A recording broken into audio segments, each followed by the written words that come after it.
बोलिए सतगुरु माता सुदीक्षा सविंदर हरदेव जी महाराज जी की जय। गुरु वचन है ज्ञान गुरु का, तू ही निरंकार। गुरु वचन बाबा जी ने कहा जब जुनूनियों ने हमले किए बारंबार बारंबार, तो अपने मुखारबिन से ये वचन बोले कि यदि एक गुरु वचन नहीं रहेगा तो संत निरंकारी मिशन का बच्चा बच्चा गुरवचन बन जाएगा। इस लाइन को दासी ने पहले इसलिए दोहराया कि ज्ञान जिसे मिल जाएगा और जो ज्ञान में जिएगा, ज्ञान ब्रह्म ज्ञान आध्यात्मिकता का भी है और संसार का भी है कि हमें क्या करना है और क्या नहीं करना है, किसके साथ रहना है, किसके साथ नहीं रहना है, किसकी संगति करनी है हमें। तो इस संतमति को सदगुरु बाबा गुरबचन जी ने पहले ही हमें समझा दिया कि एक शरीर गुरवचन नहीं है, संत निरंकारी मिशन का बच्चा बच्चा गुरुवचन है। जिसने गुरु के वचनों को अपने जीवन में अपना लिया है और ढाल लिया है, सुना है, सुन के निकाला नहीं है, उस पे चला है। तो जो ये ज्ञान का दीपक जलाया है, विवेक तो जागेगा, विवेक तो जागेगा। जागृत अवस्था में आत्मा हुई है, आई है। तो सदगुरु जी का जो भी वचन है आज भी यदि हम समझ रहे हैं और सुन रहे हैं, अभी हमें समालका में मौका दिया निरंकार प्रभु परमात्मा ने, साकार सदगुरु माता जी ने, वो नज़ारे हमने देखे भक्ति भाव के हैं। दसी दूध की और जलेबी की सेवा में पहुंची इन्हीं की कृपा से, और वहाँ जो नज़ारा दासी ने देखा, हृदय गदगद हो रहा था, आत्मा नृत्य कर रही थी। उसी में ही एक इशारा राजपिता जी का देखा तो बाई हो गई। आत्मा कह उठी कि देखो मेरा रहवर, मेरा मुर्शद सबका कितना ध्यान रख रहा है। अलाउंस हुआ कि कोई भी प्रसाद के बिना जाएगा नहीं, और फिर राज पिताजी ने इशारे से समझाया कि कोई भी जाएगा नहीं। तो ये कौन कर सकता है? एक मुखिया जो सबका ध्यान रखता है कि कभी बच्चे इन खुशियों में इस प्रसाद को भूल जाएं। एक माँ जो लंगर बनाती है, उसे अपने हर बच्चे का ध्यान रहता है, हर घर की प्राणी का ध्यान रहता है। तो ऐसे ही गुरबचन बाबा जी ने भी हमें समझाने का प्रयास किया। अब हम समालका की बात करें। गुरु वंदना वाले दिन माताजी और पिताजी के सत्कार में कितने कितने आत्माएं खड़ी हैं, गदगद हो रही हैं, मुस्कुरा रही हैं, आनंद में हैं, स्थिति सभी की। और उनकी पालकी आगे निकल भी गई। घंटों दासी ने वो दृश्य देखा और वहां खुद भी आनंद की प्राप्ति हुई दासी को कि ये रहवर, ये मुर्शद, ये पीर पैगंबर, ये पूर्ण निरंकार जो साकार रूप में आते हैं, वो कैसा दृश्य बदल देते हैं वहां का। वहां की धरती धन्य हो जाती है, वहां की पूरी नेचर प्राकृतिक धन्य हो जाती है। सदगुरु जी के वचनों पर जो चल गया वो अमरता प्राप्त कर गया। संभालका में ही हमने वो दृश्य भी देखा कि जब संजय भैया ब्रह्मलीन हुए माता जी की सेवा करते करते, तो भी नेचर ने एकदम परिवर्तन किया, प्राकृतिक एकदम चेंज हुई। जो मौसम 4-5 बजे ही करवट लेके आ,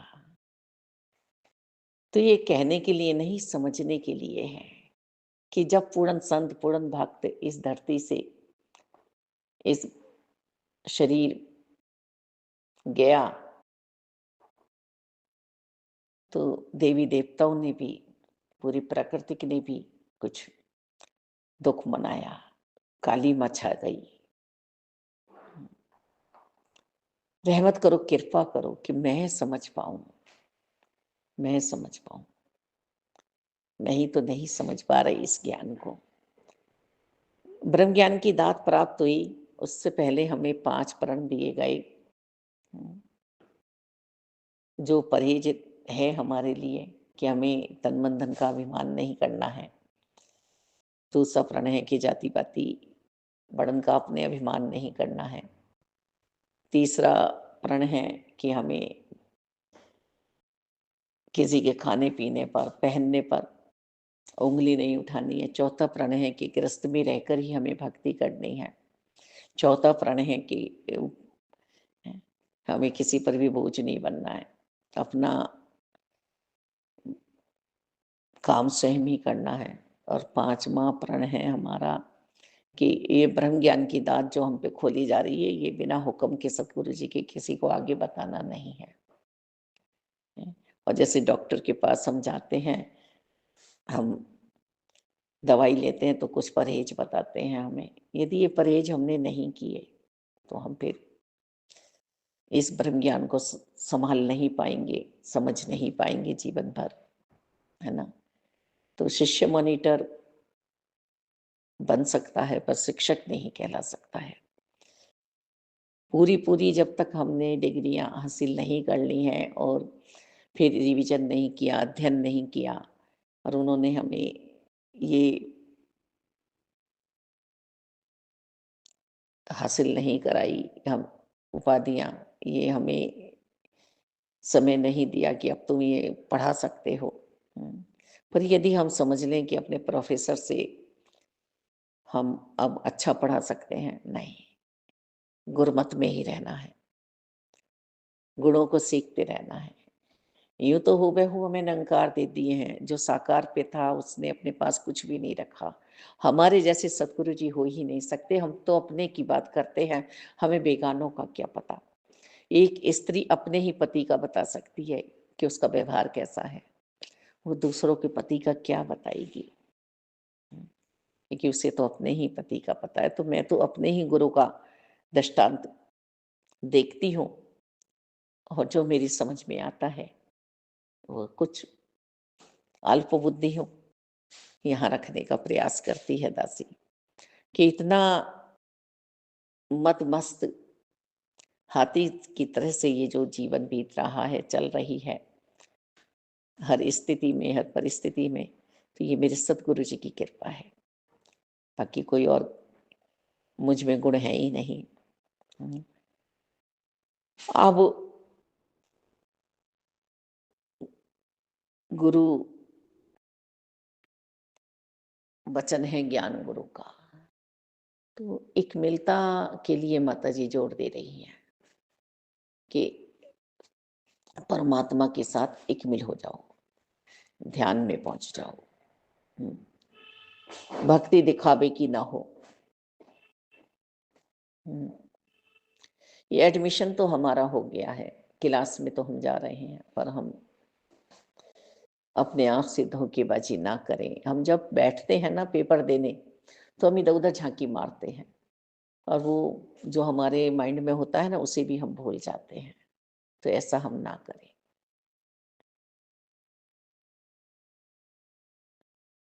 सतगुरु जी के जो भी वचन आ रहे हैं, उन्हें संभाल देनी है अपने हृदय में। जीवन को बहुत साफ सुथरा रखना है, तंदुरुस्ती बनानी है अपने मन के भाव विचारों की, त्याग बुराइयों का करना है, और मुझे अपने आप ही करना है। पहले माता जी ने हमें दिया सुकून, कि सुकून में आ जाओ, शांति में आ जाओ, अपने मन को शांत कर लो। फिर बाहरी स्थिति संभालने के लिए कहा कि ये विस्तार, ये विशाल, हर पल तुम्हारे साथ है, ये असीम है, सीमाओं में बंधे हुए नहीं है। और अब कहा आत्म मंथन, तो क्या गुरु वचनों को हम संभाल पा रहे हैं? क्या वो नूर हमारे अंतःकरण में समाया हुआ है? बाहरी ऊपरी आवरण तो हमने नहीं ओढ़ा है, हैं? दासी ने तो वहाँ पे सेवा भी ऐसी ही ली कि सभी संतों के, महात्माओं के, आत्माओं के दर्शन दासी को होते रहे और फिर अकेले भ्रमण करने भी निकलती थी कि जितनी रूहों के दर्शन हो जाएँ, जितना आनंद की प्राप्ति हो जाए, कोई दिखावा ना हो, ये सहजता, ये सरलता मेरे अंतःकरण में समाई रहे और इतना आनंद का अनुभव होता था, मालिक दाता, इतनी खुशी मिलती थी कि हम 2 बंदे हैं, न जाने हमारा बातों का कारवां कहाँ तक पहुँच जाए, हम बातों में लग जाएँ। तो ये जो नगर सद्गुरु जी ने बसाया है भक्ति भाव का, हमारे अंतःकरण में वैराग्य भी उत्पन्न रहना चाहिए। यदि वैराग्य शांत हो गया, तो फिर ज्ञान भी पंगु हो जाएगा, ज्ञान भी संगतों में तो हम वैराग्य से ही पहुँचते हैं कि नहीं वहाँ संगत है, हमें पहुँचना है, हैं? और ज्ञान हमारे साथ चल रहा है कि पहुँचना कहाँ है, ये हमें ज्ञान बताता है। हैं? पर वो वैराग्य है हमारे अंतःकरण में जब हम पहुँच रहे हैं। सद्गुरु जी ने ये जो वर्दी डलवाई सन 1956 में, इसी उद्देश्य को लेकर कि तन ठीक रहेगा, मन ठीक रहेगा। हुँ। और बढ़ चढ़ के संत जन सेवाएँ करेंगे लगातार। सतगुरु जी ने तो सोचा ही सब हम सबके लिए है। ये संत निरंकारी भवन जो बने हैं, ये भी ह एक साथ कितनी रूहें बैठ के संगत कर पाएँ। जो साप्ताहिक संगत होती है, इसे भी हम पूर्ण रूप से करें और जो हफ्तों में, दिनों में, घरों में संगतें होती है, इनमें भी हम आवश्यक पहुँचे। ये भी सद्गुरु जी के वचन हैं, ध्यान है और सुबह, दोपहर, शाम हमें संगतें इसीलिए मिल पा रही हैं कि हम रिवीजन करते रहें कि हम गुरसिक हैं और घास की तरह से हमें रहना आ जाए। दाता दासी में जो कमियाँ हैं, वो आप ही निकाल सकते हो। अहंकार पर वो परमात्मा अपना साथ दे सकते हो। हर हाल में बस आपकी रहेगी दासी, मन की भटकन को आप ही संभाल सकते हो। दाता सज्जन सिंह जी का भी वो भाव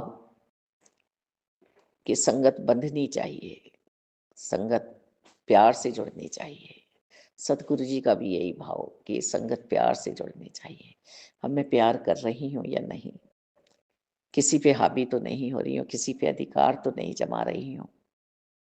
मालिक दातार अधिकारों में ही गड़बड़ हो जाया करती है। बस मुझे आपके साथ रहना आ जाए, आपके साथ बसना आ जाए, ऐसी कृपा बनी रहे मालिक। तो निरंकार मैं तेरी शरण हमने बख्श लो। धन्यवाद।